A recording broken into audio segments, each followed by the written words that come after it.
Bonjour à toutes et tous, j'espère que vous allez bien, que vous avez passé une belle soirée. C'est vrai qu'ici on est très très bien accueillis à Toulouse. Je ne sais pas ce que vous en pensez. On peut remercier les équipes toulousaines. Et d'ailleurs, il paraît qu'il y a même un terme en occitan qui parle de cet art d'accueillir l'hospitalité, c'est la convivencia. Donc voilà, on va essayer de le faire vivre aussi pendant toute cette matinée. On est ensemble en plénière et puis après il y aura des ateliers et on se retrouvera ici en fin de matinée pour clôturer ensemble ce bel événement. Donc voilà, nous allons commencer. Je vois encore quelques personnes qui arrivent. Je vous invite à vous installer rapidement. Et donc nous allons débuter cette matinée avec une intervention de Monsieur Jean-Louis Chauzy, président du Césaire Occitanie, qui nous fait l'honneur d'être présent parmi nous ce matin. Donc, bienvenue, Monsieur Chauzy. Je vous invite au pupitre. Vous avez l'escalier ici. Bien, merci de m'accueillir. Merci, Bruno, de m'avoir permis de me faufiler, non pas 2 heures, mais 5 minutes pour introduire cette 3e journée des CODEF. Alors, je suis très heureux parce que dans mon histoire personnelle, je suis issu d'un territoire rural, Rodez, mon village. J'ai eu un parcours à la CFDT, j'ai été cadre dirigeant, secrétaire général de mon département, l'Aveyron, la région, le bureau national. J'en suis sorti vivant en bonne santé pour travailler 3 ans à Datar et 20 ans à la direction des affaires publiques d'EDF. Et je suis un militant des comités de bassin d'emploi. J'ai créé le premier à Decazéville, quand je voyais arriver les mutations industrielles qui nous ont coûté beaucoup, la perte en 15 ans de 5000 emplois industriels. Et j'avais imaginé, penser des conversions par un dialogue continu entre les industriels, l'État, les centrales syndicales, les partenaires sociaux. J'ai créé le premier comité de bassin d'emploi à ce moment-là. Ensuite, Millau, l'Ariège, Tarbes. Et jusqu'au jour où on a fait 81, Pierre Morand fait une politique publique et j'étais secrétaire général du comité de bassin d'emploi de Rodez. Le trésorier était chef d'entreprise de la CCI, un élu pour le présider. Et ensuite, Moreau a pris le relais, puis j'étais surtout attentif à la loi Voynet. En fait, les pays, c'est Charles Pasqua, c'est pas sa tasse de thé. Mais c'est Patrick Ollier, député des Alpes-Haute-Provence, qui était dans des territoires, qui a porté dans la loi Pasqua de 1995 la politique des pays. Et on a ajouté l'obligation de créer un conseil peuplement pour les territoires qui avaient une cohésion économique, sociale et territoriale. Et donc nous avons, j'accède moi la présidente du conseil économique et social régional, la surprise générale, parce que j'étais secrétaire général de la CFDT, ça ne se faisait pas qu'un syndicaliste préside. J'y suis arrivé et j'y suis resté à la présidence, réélu. Et donc, nous avons fait la promotion des conseils de développement au niveau des agglomérations et des pays. Et Marc Sancy, qui a créé l'association des communautés de France, un lieu d'innovation pour les intercos qui le sont restés. C'est pour ça que le Sénat ne les aime pas, d'ailleurs, les intercos. J'ai présidé le conseil de développement de l'agglomération du Grand Rodez, qui est devenu le conseil de développement du pays ruthénois et qui a apporté en proposition originale la création du très beau musée Soulages Rodez, dont personne ne voulait parce que Rodez, 26 000 habitants, 54 000 agglos, avait déjà 2 musées, ne voulait pas le 3e. Nous avons sorti la proposition adoptée, c'était en juillet 2006, de créer un établissement public de coopération culturelle, ce qu'a fait Georges Frêche quand il a accédé à la présidence de la région. Il a créé 5-6 PCC pour partager des musées avec de grandes vocations régionales ou internationales. Voilà, donc c'est notre histoire. Et la plaquette faisant la promotion des conseils de développement des pays des agglos, on l'a retirée 3 fois, on l'a diffusée à 30 000 exemplaires. Je disais à Bruno, mieux que le Goncourt, hein, mais ce n'était pas le Goncourt dans la rédaction. Et on a été invité partout, les soirées du vendredi, le samedi matin, dans des salles de fêtes pleines, 400-500 personnes, pour faire la promotion des conseils de développement. On a créé la conférence des conseils de développement à Albi, dans l'amphi d'école des mines, en juillet 2001, 500 personnes à 10 heures, 500 personnes à la clôture, quand Martin Maluy est venu. Alors, les CODEF, c'est 25 ans d'expérience, les Césaires, 50 ans d'expérience, mais nous sommes tous les deux remis en cause. Vous ne coûtez rien à la République, nous, 0,1%, moins de 0,1% du budget des Césaires. On dit les Césaires, on a confondu avec une agence de l'État, on n'est pas une agence. Je dirais dans la situation terrible que nous avons à connaître, qui, pour des gens de notre génération, Bruno, sûrement la plus terrible qu'on est amené à vivre, puisque tout est remis en cause, les institutions de la République, le vivre ensemble, la bordélisation du pays, 11 groupes à l'Assemblée, 3 fois plus de francs-tireurs, qui ne lisent rien, les tweets qui nous confondent avec n'importe quoi, qui veulent faire la peau d'une dernière instance qui reste aujourd'hui, où on apprend à se parler, se respecter pour le bien commun. Voilà. Le vivre ensemble.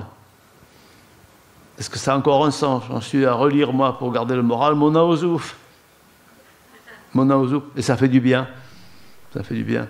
Ou une écrivaine que je vous signale, moins connue que la fille de Mona Ozouf, Marie-Hélène Lafont, qui, dans Le Monde du mois de juin 2014, 2 semaines après l'annonce par le chef de l'État du découpage des régions, les tribunes dans la PQR, dit 3 juin 2014, pour d'une tribune, c'est quoi l'identité? C'est quoi la référence? Ben, c'est le local. C'est quoi le sentiment d'appartenance à un territoire? C'est le local. Elle dit, moi, dans mon histoire et celle de ma famille, le Cantal, une rivière, la Santoire, le bruit de la rivière, les parfums de la rivière, la vie dans le village. C'est ça un sentiment d'appartenance. Les conseils de développement, ça crée un sentiment d'appartenance pour vivre et travailler ensemble pour le bien commun. Vous ne coûtez rien au pays, nous pas grand-chose. 25 ans, 50 ans après, on supprimerait, on laisserait supprimer le seul lieu où les gens se parlent, réfléchissent, apprennent à se respecter pour le bien commun. C'est complètement déraisonnable. Mais on est sorti de rien. Vous voyez, hier j'étais à Paris, Bruno le sait, on avait les réunions des Césaires de France, on prépare une plaquette pour la diffuser au Congrès des régions qui aura lieu. Le lieu est mal trouvé, mais c'est Pécresse qui l'a choisi, c'est Versailles. Il y a mieux. Il y a mieux, il y a mieux. On ira quand même pour se défendre. Mais dans les attendus de notre plaquette que vous aurez par anticipation, je me suis faufilé dans le comité de rédaction, vu mon expérience sur le sujet et mes convictions, on a une ligne, Césaire Codef. Voilà, donc je ne suis pas là pour vous faire plaisir, je suis là par conviction. Notre sort est commun, on est différents, on est complémentaires, et on a un énorme plan de travail pour porter ensemble les transitions. La présidente de région nous a fait 4 saisines il y a 8 jours. L'autonomie alimentaire en Occitanie, on était à 70-30, on est à 60-40. Si on laisse tout filer, on importera, alors qu'on est la première région d'Europe pour les labels, les produits, l'identité. Voilà. On a plein de choses à porter ensemble, les territoires de santé, les transitions, les mobilités. Voilà. Et défendre ce que l'on est. Des lieux où les hommes et les femmes de la diversité territoriale, diversité de cours, apprennent à se parler, travailler ensemble. Notre combat est commun. Je vous souhaite une très très bonne journée. Je suis très très heureux d'avoir partagé ce moment avec vous. Merci pour tout. Merci Monsieur Jean-Louis Choisy. Alors, je vous invite à poursuivre et j'invite Alain Faure, Laurence Barthes et Xavier Desjardins à nous rejoindre sur scène. Jean-Louis Choisy a évoqué les parfums de la rivière. Depuis avant-hier, on est dans une séquence émotionnelle forte, beaucoup de retrouvailles, beaucoup de moments où on exprime des convictions, donc quand on parle en conviction, il y a de la passion, énormément de récits sur des expériences, où là, donc on parle depuis ses tripes, depuis ce qu'on a vécu. Une soirée hier au muséum où, du côté des sens et du sensible, on a été saisis. Il m'a semblé qu'il manquait une petite note musicale. Je vais demander à Jean-Marie et à ses acolytes de se lever. Que tous les participants qui sont venus d'Occitanie se lèvent, parce que nous allons chanter. On improvise, hein. Ils ne sont pas au courant. Mais nous sommes capables en Occitanie d'improviser l'hymne occitan qui est le secanto. Voilà. Alors,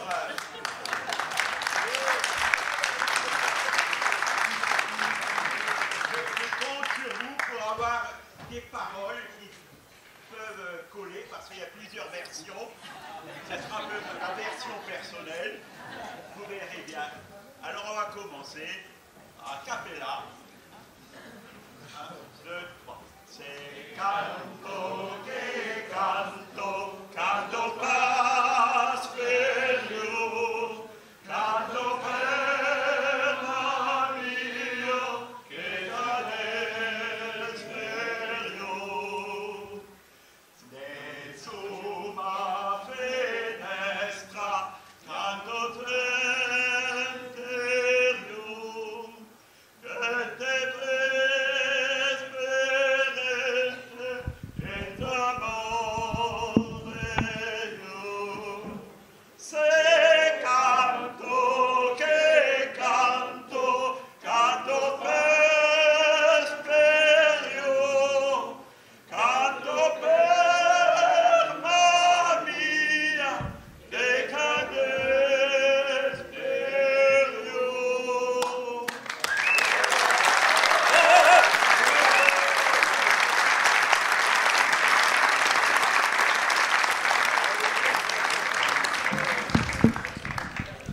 J'ai fait connaissance de Jean-Marie aux universités d'été des conseils de développement de l'Occitanie et dans une fin de journée complètement déjantée, on avait terminé sur cette note qui porte beaucoup de choses. Alors, on a nos deux témoins, je leur mets une pression terrible depuis ce matin, je les ai convoqués à 5 h du matin pour un verre, leur disant voilà, en leur faisant une liste de courses insensée. On a le temps qui s'est terriblement réduit en même temps. Ce que je vous propose, c'est 2 temps. On va d'abord leur demander de nous faire échanger sur des ressentis, tout en évoquant des questions que vous avez posées, parce qu'il y a beaucoup de questions qui sont apparues tout au long des rencontres. Et puis, à la fin, on leur donnera une carte blanche pour nous envoyer des messages. Hein. C'est ce qu'on avait dit. On est ici, on travaille encore, on est à la fin de matinée, on a besoin de ce regard extérieur qui peut nous bousculer, qui peut nous interpeller. On est dans un moment, un moment sombre, mais avec beaucoup de lueur, où on a besoin de regard extérieur. Laurence, les ressentis. Oui. Alors le ressenti, c'est que déjà, on s'est éloigné depuis hier, parce que hier, il me semble qu'on était bien collés à la tribune, et là, on s'écarte. Mais bon, on s'écarte pour mieux respirer et s'inspirer. Alors, les constats, moi, c'est plutôt de l'ordre du ressenti. Le premier ressenti, il est hyper positif. C'est depuis hier cet enthousiasme, cette émulation, cette vitalité démocratique que vous portez. On la sent incarnée, on la sent bavarde, on la sent interpellante, on sent l'émulation, voilà, et puis l'interconnaissance facilitée dans vos échanges, dans les temps de pause, dans les temps voilà, de réflexion aussi. Dans le ressenti positif, et à chaque fois, on est nourri quand on participe à des rencontres comme les vôtres, c'est de voir cette fabrique permanente d'expérimentation, je dis bien d'expérimentation, de différentes natures, parfois plutôt organisationnelles sur les manières de faire, sur la façon de gouverner dans les territoires, d'interpeller les élus, mais aussi beaucoup sur les contenus. Moi, j'ai été réinterpellée hier à travers les ateliers auxquels j'ai participé et les échanges sur tous les sujets les plus évidents et les plus discrets dont peuvent se saisir les conseils de développement. Sur la méthode aussi, j'ai vraiment aussi été marquée par cette image du cousu humain. Là où on est, avec l'écosystème dans lequel on est, avec la trajectoire, eh ben on fait des choses, on essaie d'être au plus près, on est exigeant avec soi-même, peut-être aussi avec les autres, même si parfois c'est pas si simple que ça. Voilà, l'appétit du faire ensemble. Un autre appétit que j'ai trouvé bien présent dans les interventions, le partage d'expérience, c'est cet appétit pour la prospective aussi. Ça a été évoqué hier là, dans la présentation des expériences. Ça a été évoqué aussi par le Conseil de développement de la métropole de Toulouse qui a mené des expériences aussi au long cours sur ces sujets, innovantes. Et puis, voilà. Et cette idée d'avoir besoin de récits du futur, ça dit quelque chose de notre présent. Et justement, là j'en viens peut-être au ressenti, peut-être des troubles que j'ai pu sentir. Alors je dirais peut-être que finalement la figure de ce que vous êtes et ce que nous sommes ici, c'est une ruche. On vient ici, voilà, il y a des abeilles qui arrivent de toutes parts autour d'une ruche qui ont envie de faire du miel commun. Et autour de ça, on le voit quand on regarde une ruche, souvent il y a une espèce d'hyperactivité. Et dans cette hyperactivité, parfois, on ne prend pas toujours le temps de s'entendre, de s'écouter, de se comprendre. Et parfois aussi, on a un peu de mal à faire miel commun. Alors moi, hier, dans les ateliers, par exemple, j'ai senti qu'au départ, voilà, les gens ont envie de parler, peut-être rapidement, ne s'entendent pas tout de suite sur les mots, les sujets sur lesquels ils travaillent. Et quand on est dans des démarches participatives, je crois qu'il faut être attentif à maintenir cette capacité d'écoute de l'autre et puis d'arriver à bien s'entendre sur le problème. Si je continue avec l'image de la ruche, j'ai eu l'impression aussi qu'il y avait quelques abeilles qui se sentaient parfois un peu éloignées, un peu distantes, un peu inquiètes aussi, et parfois sidérées par rapport à un certain nombre de sujets. Alors, dans le trouble ou ce sentiment d'éloignement et de distance, en fait, ce que j'ai senti, c'est qu'il y avait des conseils de développement, alors peut-être plus ruraux, mais peut-être aussi urbains, qui parfois se retrouvaient pas forcément dans ces dynamiques d'échange. Ils disaient, mais nous, quand même, c'est un peu plus compliqué que nous, on est moins rodés, on est moins accompagnés, on est moins connectés au réseau, on n'a pas la même ingénierie. Voilà, et un certain sentiment d'éloignement. Et puis la sidération aussi, peut-être que certains sont venus l'exprimer en dehors des temps, on va dire, collectifs, c'est de se dire aujourd'hui, il y a quand même des sujets forts qui viennent nous toucher presque dans notre condition de vie. Et je pense par exemple à des troubles que traversent les territoires. Alors effectivement, on peut penser aux troubles géopolitiques, l'accueil de populations migrantes parfois qui interpellent. Mais par exemple dans notre région, et je remercie les gens de l'Aude qui ont mis peut-être à côté ce sujet, c'est l'incendie, c'est l'inondation, qui viennent toucher la vie, qui viennent réinterpeller nos interdépendances et qui quelque part, voilà, à un moment donné, arrêtent la vie et nous amène à reconsidérer et à devoir reconsidérer avec urgence les interdépendances et sans doute la nécessité de travailler autrement à d'autres échelles.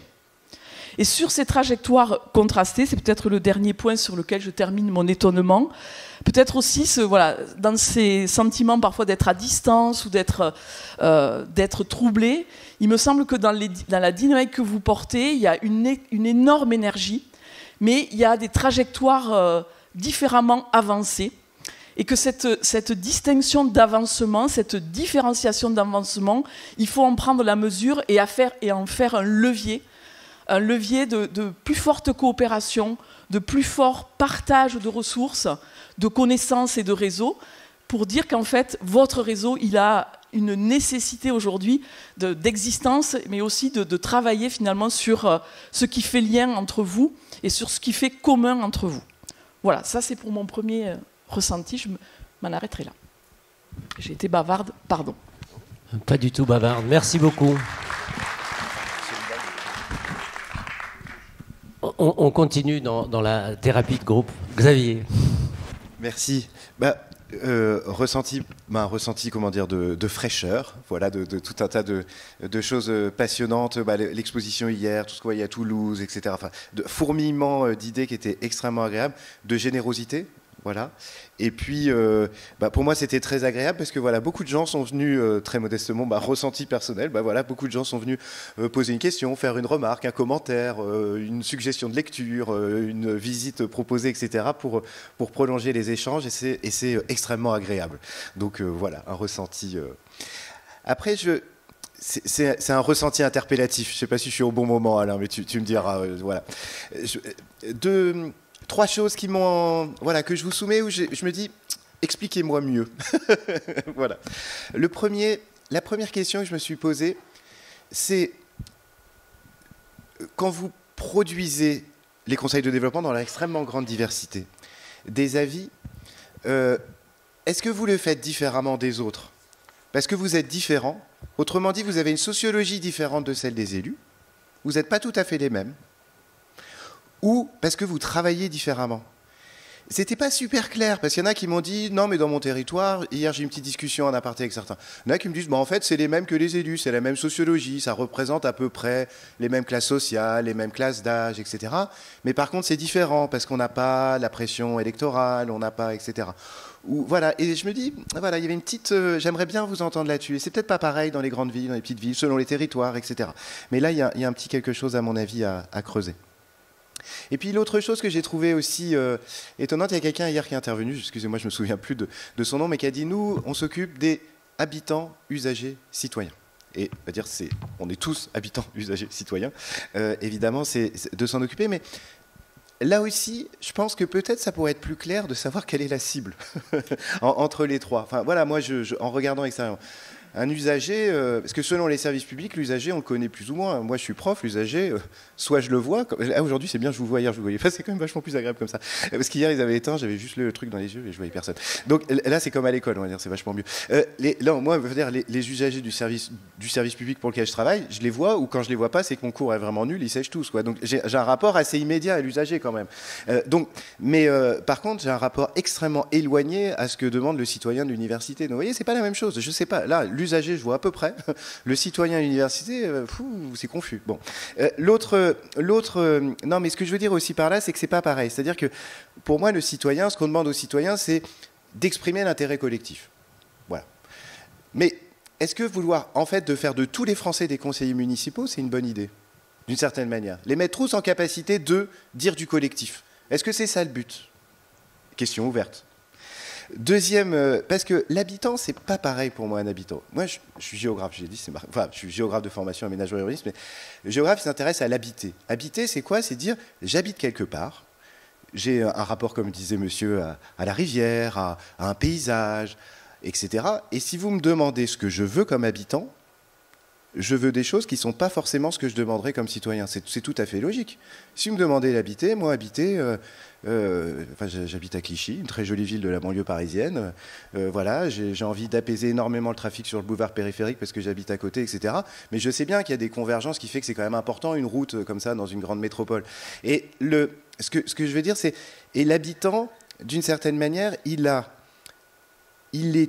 n'a pas l'honneur du citoyen dans le débat public. L'habitant dit toujours « Ah oui, mais tu t'intéresses pas à l'intérêt collectif. » Attends, tu me demandes « habitant ». Je te dis ce que j'habite, ce que je ressens, ce que je vois, comment j'habite mieux. Oui, c'est personnel. L'habiter, c'est personnel. C'est pas du tout pareil. Voilà, c'est pas la même interpellation qu'on fait aux gens. Quand on dit « toi, en tant qu'habitant, qu'est-ce que tu veux ?» Et dans l'habitant, il y a de l'intime. Et qu'en fait, c'est pas mal d'écouter l'intime aussi, parce que c'est peut-être en écoutant l'habitant qu'on remet de l'intime dans la politique et donc on politise d'autres sujets. Mais c'est pas pareil. Et demander à un habitant, il ne faut pas lui demander de dire l'intérêt général, le machin, le truc. Non, non, il habite quelque part, il vit, il a besoin de se déplacer, de manger, voilà. Et puis, l'usager, là aussi, c'est encore un peu différent, parce que c'est quel service public, quelle relation, etc. C'est aussi tout autre chose. Et je me dis, en fait, en vous écoutant, je me suis dit, il y a des conseils de citoyens, il y a des conseils d'habitants, il y a des conseils d'usagers, il y a des conseils d'habitants usagers. Peut-être que vous vous situez sur des façons de travailler différentes. Je ne sais pas. C'est ouvert. Hein. Moi, je ne suis pas complètement de votre monde, donc peut-être que celui qui est extérieur, il voit mal. Et puis, le troisième petit truc, c'est quand même, je trouve que votre nom de conseil de développement, c'est vraiment bizarre. Je ne comprends pas le rapport entre le mot et la chose. Non, mais je fais vraiment le prof qui corrige la copie de l'élève. Je comprends pas. Non, et bon, voilà, je vais pas plus loin, mais je pense que vous m'avez compris. Je propose qu'on l'applaudisse.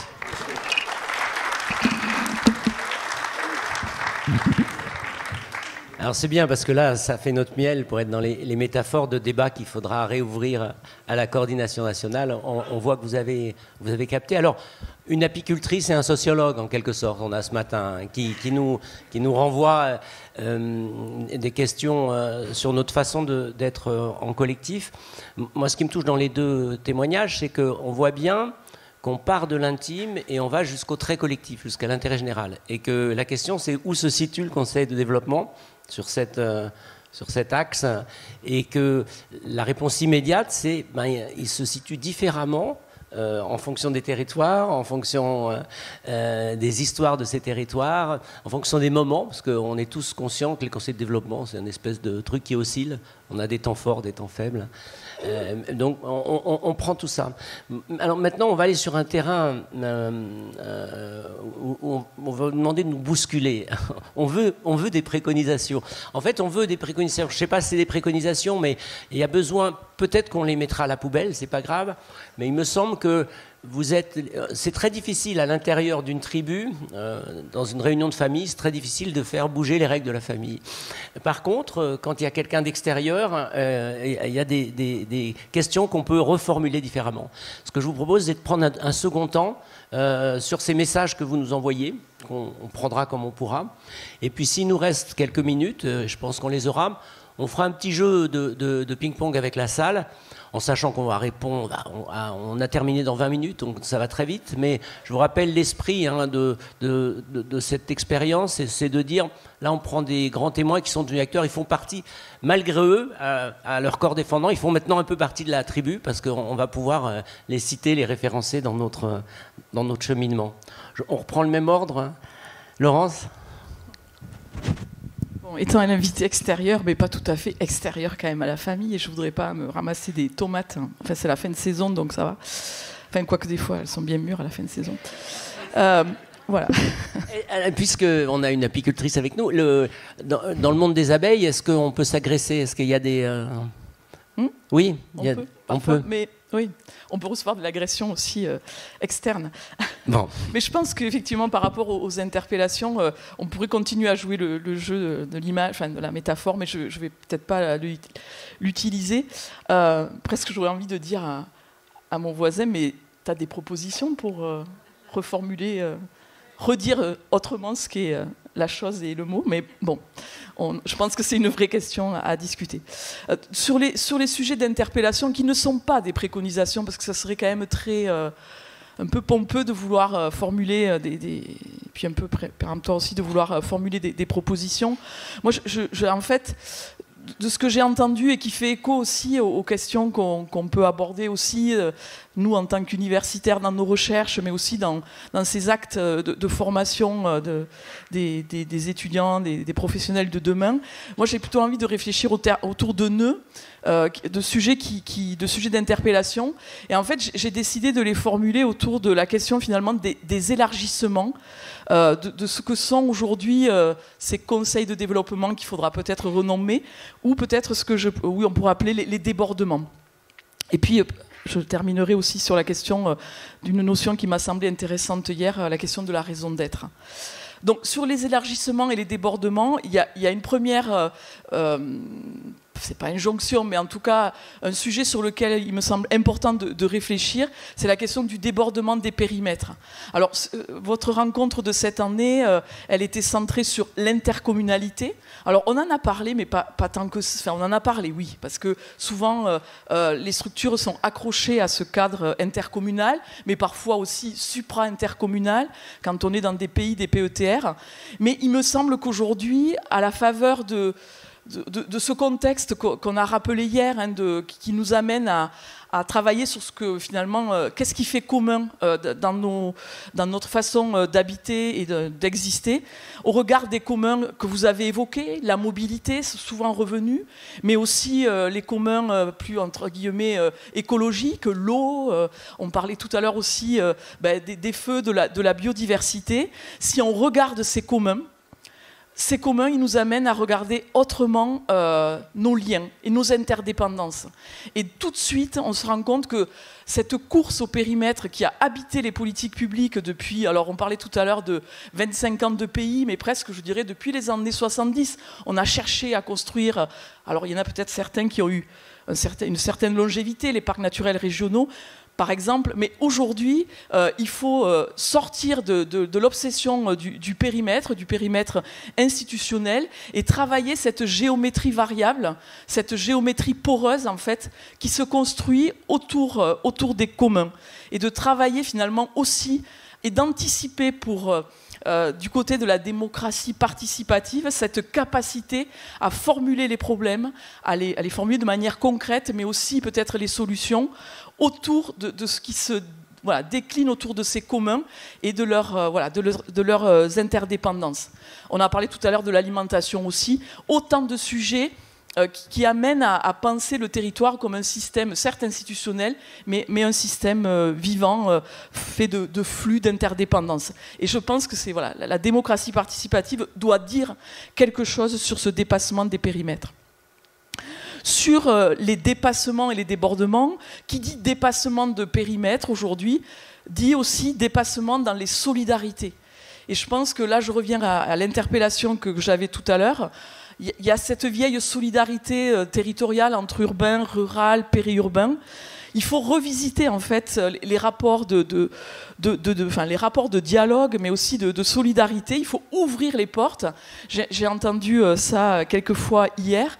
Et donc là, de ce côté-là, dans les solidarités, c'est les solidarités d'ingénierie, de chaînes d'ingénierie qui doivent peut-être, quand on parle de conseils de développement, qui sont des veilleurs, des propositions, qui proposent en fait souvent d'anticiper sur des questions.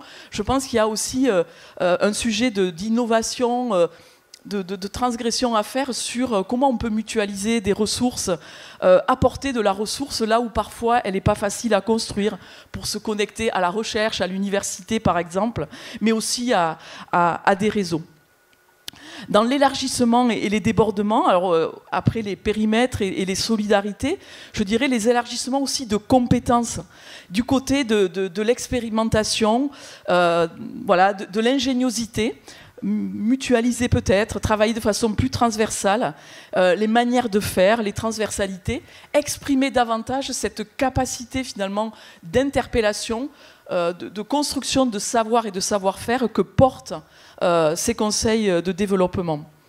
Et puis l'élargissement, pour terminer le dernier point sur cette question des élargissements et des débordements à opérer, je ramènerai cette question de l'élargissement à la mobilisation. Aujourd'hui, vous êtes la preuve vivante d'une démocratie de mobilisation, mais jamais cette mobilisation n'est complète, n'est totale. Comment aller vers une démocratie encore plus inclusive ?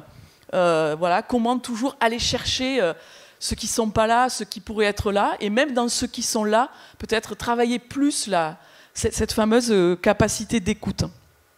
Et dans la mobilisation, ça a été évoqué tout à l'heure, dans ce lien Césaire, conseil de développement, je crois qu'aujourd'hui, il existe des réseaux, il y en a d'autres qui sont là aujourd'hui, mais dans le temps qui court et dans le temps qui vient, il y a un intérêt pour tous ces réseaux qui sont ceux du faire par le bas, mais aussi de l'interpellation pour le haut, de la capacité de travailler les sujets qui comptent. Il y a certainement aussi un besoin de penser davantage les articulations et les complémentarités. Et pour terminer peut-être ce point-là sur les interpellations, les débordements, je pense qu'il y a un sujet qui a été évoqué hier, qui en fait revient dans beaucoup de structures aujourd'hui, quand on est souvent malmené, quand le service public est malmené, quand la démocratie participative est malmenée, soit on se met dans une position un peu défensive et de repli, et souvent une manière, là aussi, de réenchanter les choses, c'est de redéfinir sa raison d'être. C'est quoi notre raison d'être ? Et cette raison d'être, elle doit être formulée de manière simple, accessible.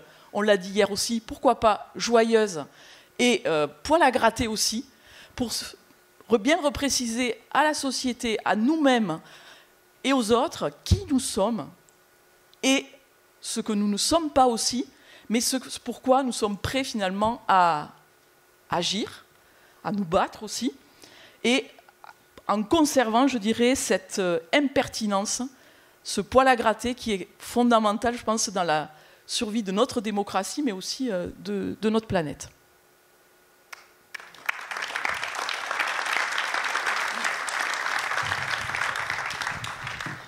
Hier matin, on parlait d'abord de gravité, puis ensuite de légèreté. Et ensuite, on va sur l'impertinence et sur la responsabilité. Donc on voit bien qu'on manie des contraires qui sont puissants parce qu'ils sont ensemble, mais être en même temps impertinent et responsable, c'est pas évident. Xavier. Oui, merci. Alors, j'essaie de répondre à 3 questions en une qui m'étaient posées dans la réponse. À une interpellation qui m'était faite hier par quelqu'un qui disait, je le résume comme ça, est-ce qu'il faut dénoncer les méchants, les responsables des problèmes? Et puis il y a quelqu'un qui m'a posé une question sur l'expertise, et puis une 3e personne qui m'a parlé de la corruption. Hop, je reboucle. Et je vous fais est-ce qu'il faut dénoncer les méchants ou... Bien sûr qu'il faut dénoncer les méchants en tant que citoyen. S'il y a des gens qui ont des actes répréhensibles, il faut bien sûr aller voir le procureur, surtout si c'est des crimes, etc. Bien sûr, la police, la gendarmerie, bien sûr, il faut le faire, mais ça, c'est pas une chambre de citoyens. Et par ailleurs, les arènes plutôt de dénonciation politique, c'est pas celle-ci. Enfin, je ne crois pas. Enfin, voilà. Par contre, ce que je trouve intéressant, c'est d'étudier ce qui fait méchanceté, ce qui fait mal. J'ai donné un exemple là-dessus. Il y avait je ne sais pas si vous avez Hervé Lebras, qui est assez connu, qui a fait un livre en 2021, qui dit le paradoxe d'une France qui se sent mal, enfin un pays qui va si bien, mais pourquoi y a-t-il un malaise en France alors que tout va si bien? C'est un peu ça le titre de son livre. Et en fait, il prend de la statistique. C'est pour ça que là je fais l'écho à la question sur l'expertise. Il prend les statistiques et puis il dit, quand on regarde la répartition des revenus sur 50 ans, non, certes il y a des inégalités, mais si on retire le 0,01% qui s'est complètement envolé dans des chiffres stratosphériques, mais sinon dans le reste de la société ça n'a pas tellement changé. Si on regarde l'espérance de vie, si on regarde le taux d'équipement des ménages en biens manufacturés de base, ça augmente, même dans les catégories populaires. L'équipement automobile des ménages, par exemple, n'a jamais été aussi haut aujourd'hui. Enfin, voilà. Donc il y a tout un tas de chiffres comme ça, puis voilà, Hervé Lebras, il dit « je comprends pas ». Enfin bon, je résume son livre un peu en disant « c'est bizarre ». Et pourquoi c'est bizarre? Parce que, et en vrai, voilà, et d'une certaine manière, la statistique nous masque le malaise social. Si vous regardez les statistiques ne vous disent pas, même si vous regardez rétrospectivement, il n'y a pas dans les chiffres quelque chose qui vous dit qu'il va y avoir une crise comme les Gilets jaunes. Ça ne se voit pas dans les statistiques. Il n'y a pas une explosion de la pauvreté l'année d'avant. Non, enfin, ça n'a pas été... alors, voilà.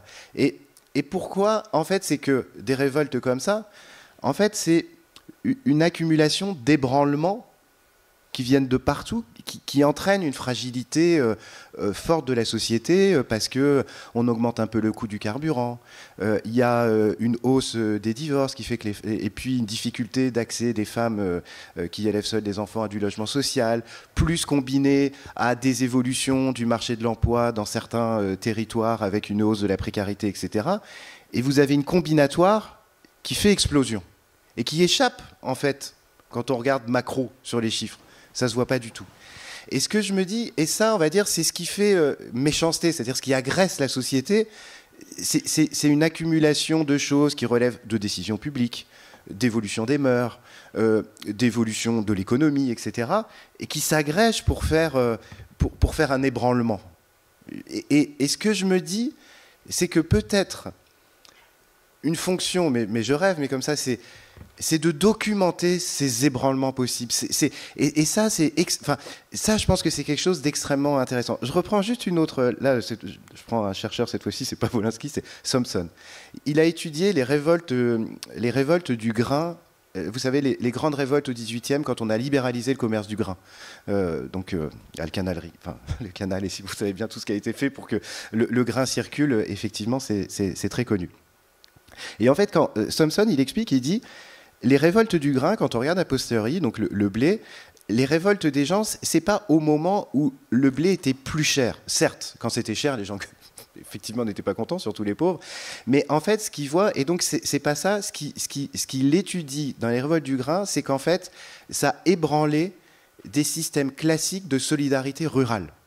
Et donc, en fait, c'est ce qu'il appelle l'économie morale, c'est-à-dire, il dit, ça a ébranlé une façon où les gens, dans les campagnes, parce que le grain se met à partir, à circuler, etc. Et il dit, la révolte, c'est pas tellement la question du prix, même si de temps en temps c'est le prix, mais c'est plus fondamentalement un ébranlement des systèmes de solidarité locaux. Et je me dis, c'est ça, c'est ces ébranlements-là qui sont à étudier, et je me dis, il n'y a que des gens comme vous qui peuvent faire ça. Parce que c'est pas dans les stats, c'est pas dans les services, il me semble. Ça se voit pas à l'INSEE, ça se voit pas quand on fait un voilà. Et je me dis ça se voit quand on écoute, quand on a une attention, une empathie, un ancrage que vous avez dans les territoires. C'est impressionnant dès qu'on parle avec vous, vous connaissez plein de gens, plein de monde, plein de situations, etc. Et donc je me dis voilà, dénoncer les méchants, si vous voulez, mais plutôt comprendre les méchancetés. C'est peut-être ça votre fonction.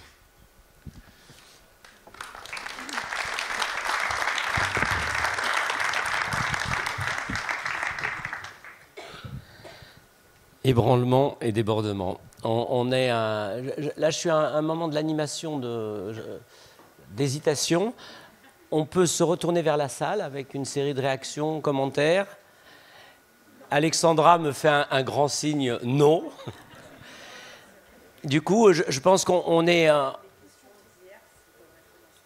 Alors, on a les questions d'hier, on a quelques mots. Vous avez envoyé sur le carré des questions. Alors, peut-être on peut faire un tout petit tour sur les questions. Il y avait une... Alors, elle est en lien direct avec les méchants dénoncés. Les cahiers de doléances. Est-ce que vous pouvez réagir? Il y a dans le carnet, il y a quelqu'un qui dit qu'est-ce qu'on fait, conseil de développement, qu'est-ce qu'on fait des cahiers de doléances? Et d'une certaine façon, c'est un exercice appliqué par rapport à tout ce qu'on vient de dire. Qu'est-ce que vous en pensez? Alors ils sont scannés, alors pas dans tous les départements, mais les archives, aux archives départementales, vous allez sur les sites, vous pouvez les regarder, c'est intéressant. Alors comme on m'a posé la question, j'ai regardé, j'en ai ouvert un certain nombre. Je vais vous dire honnêtement, c'est inégalement intéressant. Parce qu'il y en a certains, parce que parfois, en fait, vous avez des cahiers entiers où les gens font des récriminations d'ordre de politique générale. C'est intéressant. Bon, sur les impôts, etc. Ça a un intérêt, mais pour vos travaux, à mon avis, c'est moins immédiat, puis c'est très circonstancié. Ils disent qu'ils n'aiment pas Macron, tout ça, bon voilà. Mais par contre, dans certains cas, ce qui est intéressant, en fait, c'est des descriptions de vie. Et ça, c'est formidable. Ça, c'est un matériau incroyable. Oui, puis signaler qu'dans certains territoires, ces cahiers de doléances ont été repris et font l'objet de travaux, même si c'est délicat. Je sais qu'en Haute-Garonne, il y a une démarche en cours portée par une structure et qui mobilise aussi des chercheurs, qui a créé aussi une plateforme pour travailler. Effectivement, le constat, c'est des propos différents, de différentes natures, mais quand même, quand on les regarde, là aussi, c'est à quelle échelle on les regarde. Mais ça donne quand même un regard sur un instant et sur des processus aussi qui sont intéressants à travailler. Donc là, c'est aussi peut-être la manière dont ça peut faire l'objet de travaux aussi croisés entre différents réseaux, entre recherche et aussi structures de démocratie participative ou d'appui au développement local. Oui, Xavier. Et il y a un très beau numéro de la revue Sciences Humaines, qui est une revue de vulgarisation scientifique, qui porte sur les cahiers de doléances, et qui est pilotée par Marie-Vic Ozouf-Marinier, qui est la fille de Mona Ozouf, et qui est une historienne de la Révolution française. Et c'est peut-être pas un hasard que ce soit elle qu'on ait convoquée pour étudier tout ça. Oui, cette façon de creuser, moi, ça m'a marqué. Dès qu'on aborde un sujet, on creuse dans une histoire longue, on a besoin d'historiens. Deux questions qui sont du même registre sur notre façon de dialoguer avec le binôme élu-technicien. Il y a notamment un message un peu corrosif qui dit comment se fait-il que les techniciens sont si loin des élus et à quoi servent les conseils de développement, peut-être dans ce dialogue à trois, quoi, élus, techniciens et membres de conseils de développement. Laurence? Alors on pose des questions. Hein. Oui, je pense qu'effectivement, hier, il y a eu des ateliers où cette question du triptyque, de ce trio, ce trio qui n'est pas forcément des fois que certaines personnes. Je pense que fondamentalement, ça met C'est une des questions, moi, qui me semble intéressante. Et je pense d'ailleurs que le Conseil de développement de la métropole de Toulouse travaille sur ce sujet. Je pense que pour que ce dialogue fonctionne, il faut travailler sur un levier transformant, c'est sans doute la formation et l'acculturation commune. Et je crois qu'effectivement, à un moment donné, de se mettre tous, alors soit les uns à côté des autres, à des moments différents, mais ensemble, pour écouter aussi une parole extérieure sur un certain nombre de sujets liés à la transition, par exemple, c'est sans doute une manière de provoquer du débat direct entre ces figures et de peut-être imaginer la possibilité de faire front commun ou front partiel face à ces sujets.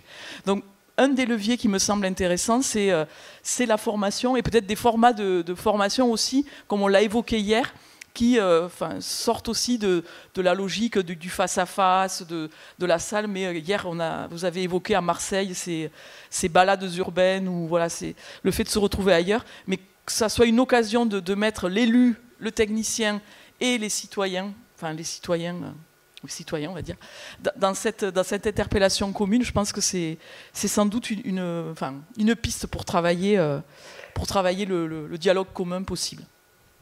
Moi, je la traduis avec le jargon grenoblois. En fait, c'est faire des marches sensibles avec les techniciens, c'est-à-dire être dans un autre niveau de contact. Xavier, un mot sur cette question, élu technicien ? Et en fait, ce qui est intéressant hier dans l'étape, c'est qu'il y avait des formes d'alliances différentes. Enfin, moi, ce que j'ai trouvé intéressant, c'est qu'on voyait bien que parfois les techniciens allaient chercher le conseil de développement pour aider à faire remonter auprès des élus. Je pense qu'il y a aussi c'est comme il y en a trois, des services qui veulent gagner, en poids dans la scène de décision, en allant vous chercher. Par exemple, les exemples qui étaient évoqués hier, c'était souvent ceux qui travaillent sur les questions agricoles, les questions d'eau, etc., qui sont peut-être des questions qui sont souvent un peu minorées dans l'activité classique de certaines intercommunalités, c'est évidemment très variable, en fait, étaient contents de vous trouver. Donc, ce qui est vrai, ce qui est intéressant, c'est comment ça fait à deux, il y a des systèmes de triangulation toujours diverses, mais qui sont intéressants à étudier, qui pourraient peut-être être intéressants à révéler. Enfin, moi, ce que je me dis là, c'est que ce que j'aurais envie de mieux connaître, en fait, c'est votre sociologie, la sociologie des élus dans chacun des territoires et comparer. Ça, je trouve que ce serait vraiment intéressant. Et aussi faire cette cartographie, ce jeu à trois, comme ça, en glissant mon oreille, j'ai l'impression qu'il est extrêmement différent d'un endroit à l'autre. Il y avait la métropole du Grand Paris disait, moi, je parle beaucoup aux techniciens. Dans d'autres endroits, c'était une configuration différente. Et je me dis peut-être qu'un petit travail comme ça de repérage des formes, je pense que c'est pas urbain, rural, etc. Ça pourrait être très instructif. Alors, moi, peut-être que vous l'avez en vous-même, mais je me dis, cette cartographie serait extrêmement utile parce que ça donnerait à voir, en fait, la variété de vos contributions potentielles, en fait. Merci. Une cartographie de nos relations sensibles territoire par territoire. Écoutez, on est les bons élèves du chronomètre. Alexandra, il faudra le noter dans le compte-rendu final. Je vous propose qu'on applaudisse très chaleureusement nos deux invités.